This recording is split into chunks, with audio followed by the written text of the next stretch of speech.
Ézéchiel, chapitre 19.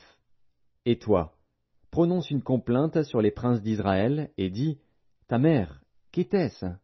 Une lionne. Elle était couchée parmi les lions. C'est au milieu des lionceaux qu'elle a élevé ses petits. Elle éleva l'un de ses petits, qui devint un jeune lion, et qui apprit à déchirer sa proie.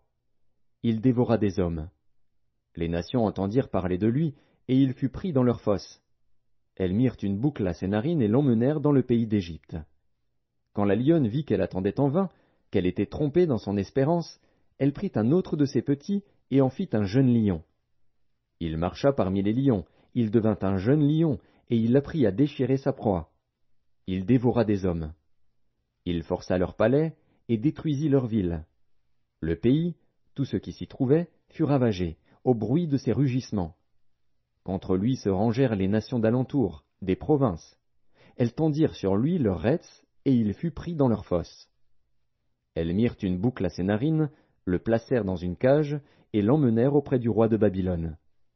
Puis elles le conduisirent dans une forteresse, afin qu'on n'entende plus sa voix sur les montagnes d'Israël. Ta mère était, comme toi, semblable à une vigne, plantée près des eaux. Elle était féconde et chargée de branches, à cause de l'abondance des eaux.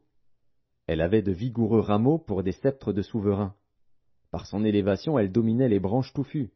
Elle attirait les regards par sa hauteur et par la multitude de ses rameaux. Mais elle a été arrachée avec fureur et jetée par terre. Le vent d'Orient a desséché son fruit. Ses rameaux vigoureux ont été rompus et desséchés.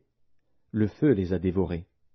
Et maintenant elle est plantée dans le désert, dans une terre sèche et aride. Le feu est sorti de ses branches, elle a dévoré son fruit. Elle n'a plus de rameaux vigoureux pour un sceptre de souverain. C'est là une complainte, et cela servira de complainte.